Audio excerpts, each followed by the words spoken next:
Hello everyone. তো আজকের ভিডিওতে আমরা second chance page replacement algorithm সম্পর্কে আলোচনা করব। দেখো, এই লেকচারটা হবে ফ্রেম সাইজ 3 এটার ওপর।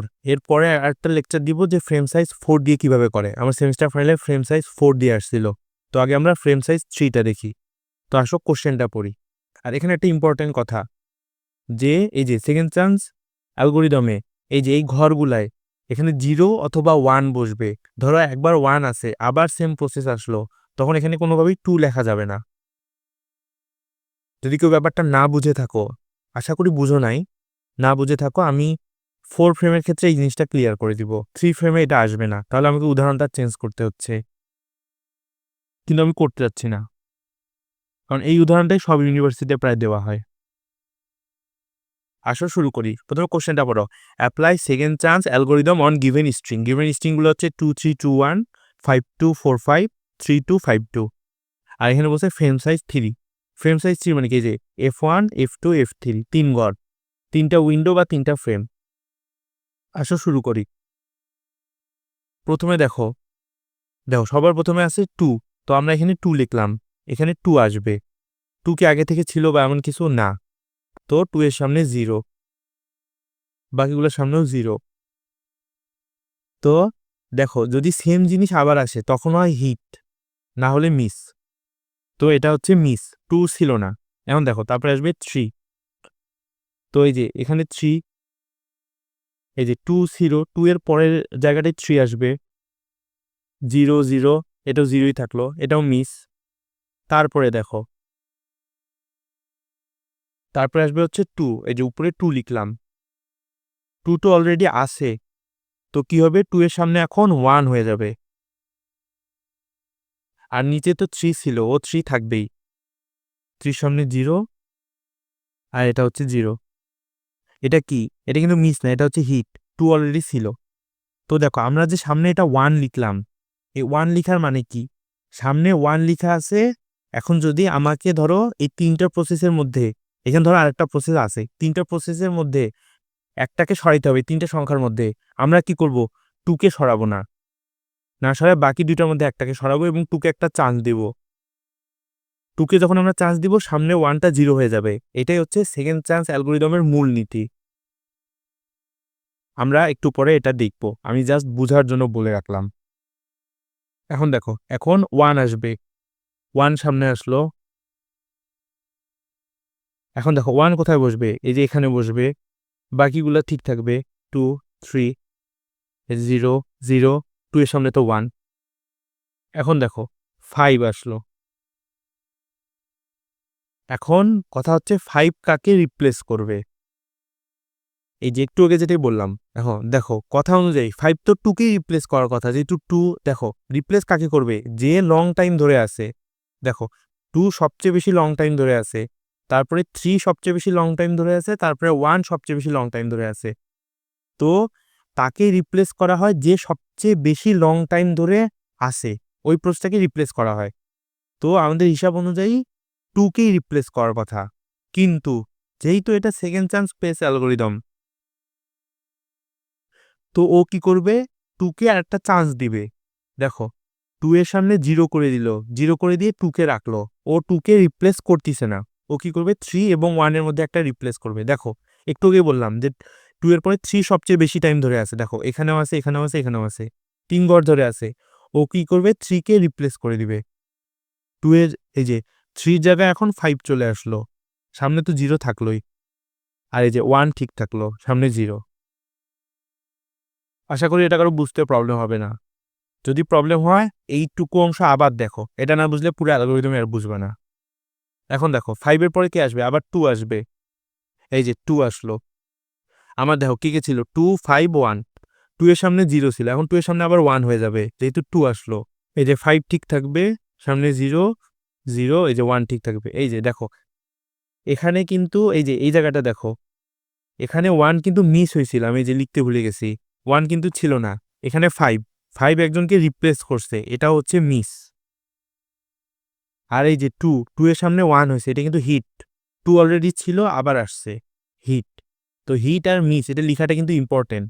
কেন ইম্পর্টেন্ট পরে বলতেছি, কিন্তু এই যে আমি অনেক সময় ভুলে লিখি না, তো এটা সাথে সাথে লিখবা।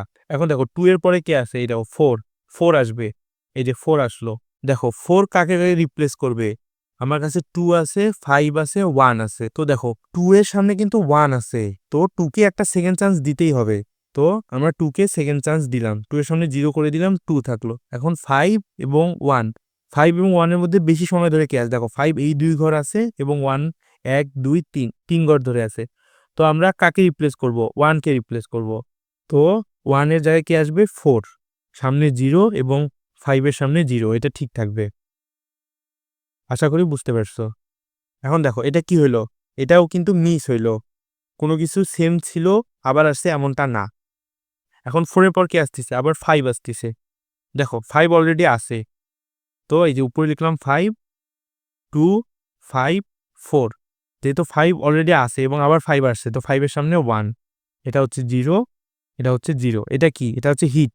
এখন দেখো তারপরে কে আছে? 3, আমরা উপরে 3 লিখলাম। এখন এখানে কি 3 আছে? না, 3 নাই।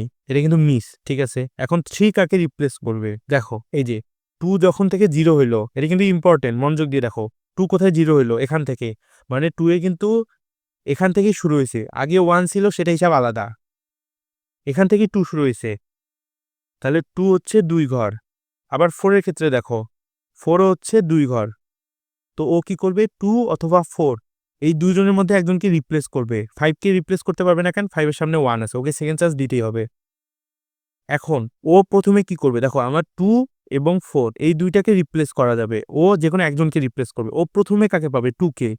ও 2 কে রিপ্লেস করার চেষ্টা করবে, পারবে। তো কি হলো?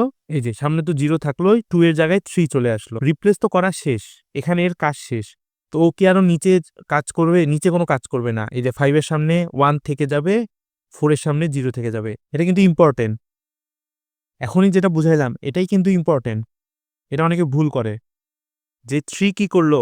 ও চেক করলো যে ও 2 কে চেঞ্জ করতে পারছে। ও 2 কে চেঞ্জ করলো, করে দিল। করার পর নিচে তার ও কোনো কাজ করবে না। ও তো চেঞ্জ করা শেষ। তো 5 টার সামনে 1 থাকবেই। 5 এর সামনে 0 করার কোনো দরকার নাই।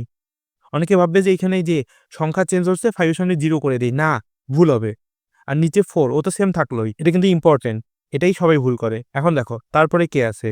তারপরে আছে 2। এই যে 2 লিখলাম। 2 কি এখানে আছে? না। তো একজন রিপ্লেস হবে। এখন কে রিপ্লেস হবে? দেখো 3 তো এখানেই শুরু হইলো, এখানেই ওর জন্ম হইলো, এখানে ওর কাজ শুরু। দেখো 5 অনেকক্ষণ ধরে আছে। এই যে 0, 4ও এখানে শুরু হয়েছে। তো 5 এবং 4 এর মধ্যে একজন রিপ্লেস হবে। তো 3 রিপ্লেস হচ্ছে না। দেখো 3 কে ঠিক রাখলাম। এখন দেখো 5 কে আমরা রিপ্লেস করতে চাচ্ছি, কিন্তু 5 এর সামনে কি আছে? 1 আছে। তো 5 কে আমরা একটা সেকেন্ড চান্স দিব। 0 করে দিলাম 5। এখন দেখো 4 কে আমরা চেঞ্জ করে দিব। এই যে 0, 4 এর জায়গায় আসলো 2। এটা কি হলো? মিস। এখন যেটা বললাম এটাও ইম্পর্টেন্ট। এটাও অনেকে ভুল করে। এখন তারপরে দেখো কে আছে? 5 আছে। তো আমরা উপরে লিখলাম 5। দেখো এই অলরেডি 5 আছে। তো 5 এর সামনে কি হয়ে যাবে? 1 হয়ে যাবে। বাকিগুলা সেম থাকবে। তারপরে দেখো কে আসতেছে? 2 আসতেছে। দেখো 2 অলরেডি আছে। উপরে লিখলাম 2। দেখো 2 এর সামনে কি হবে? 1 হয়ে যাবে। এই যে এটা কিন্তু হিট হইছে। সাথে সাথে লিখবা, নাহলে ভুল হয়। এটাও হিট হচ্ছে। 2 ছিল, আবার 2 আসছে, হিট। বাকিগুলা সেম থাকবে। তো এটাই হচ্ছে আমাদের second chance pace replacement algorithm. আচ্ছা, ফিফোর উপর আমি ওএসএ আর ভিডিও বানাইনি, কারণ যখন কম্পিউটার আর্কিটেকচার অ্যালগরিদম পড়েছিলাম ওখানে ফিফোর উপর অলরেডি ভিডিও আছে। তো আবার ফিফোর উপর ভিডিও বানানো কোনো লজিক মেক সেন্স করে? তো দেখো এটাই হচ্ছে আমাদের ফাইনাল অ্যান্সার। এখন এখানে একটা কাজ আছে, নাম্বার অফ হিট এবং নাম্বার অফ নিস, এটা জানা দরকার। আমরা দেখো নাম্বার লিখি। দেখো এখন দেখো টোটাল কিন্তু 12টা আছে। এখন আমরা হিটগুলা কাউন্ট করি, যে একটা হিট, 2টা হিট, 3টা হিট, 4টা হিট, 5টা হিট। তো হিট হচ্ছে 5টা। তাহলে মিস কয়টা হবে? 12 বিয়োগ 5, 7ই হবে। এখন দেখো যদি বলে যে হিট রেশিও বা হিট পার্সেন্টেজ, এই যে হিট রেশিও, তখন কি করব? আমাদের হিট কয়টা আসছে? 5টা। টোটাল আমাদের স্ট্রিং কয়টা? 12টা। 12। এই যে স্ট্রিং আবার কোনটা অনেকে যদি না চিনো, এই যে এই 12টাই হচ্ছে আমাদের স্ট্রিং। 12টা গুণন 100। এটা করে দেখো, করলে আসবে হচ্ছে 41.67। এটা হচ্ছে hit ratio. Miss ratio 100 minus এটাও করতে পারো, অথবা এভাবে লিখতে পারো মিস রেশিও ইকুয়াল 7/12 গুণন 100। এটা আসবে 58.33%। তো সেকেন্ড চান্স পেস রিপ্লেসমেন্ট অ্যালগরিদমে এভাবে হিট মিস নাম্বার অথবা হিট মিস রেশিও এভাবে বের করতে দেয় এবং মূলত সিমুলেশনটা দেখতে চায়। তো এরপরের ভিডিওতে আমি second chance pace replacement algorithm using 4 frame এটা দেখাবো। এটা আমার সেমিস্টার ফাইনালে আসছিল। আর কেউ যদি ফিফোর ভিডিও দেখতে চাও, আমি ওয়েসের এই লেকচার সিরিজটায় ফিফোটা করিনি, কারণ কম্পিউটার আর্কিটেকচার অ্যালগরিদমে ফিফোটা অলরেডি করা আছে। তো তারা ওই প্লেলিস্ট থেকে ফিফোটা দেখে নিতে পারো। ফিফো এমনিতেও সোজা। তো আজকের ভিডিও এই পর্যন্তই। যারা 4 ফ্রেমটা দেখতে চাও প্লিজ পরের ভিডিওটা চেক আউট করো।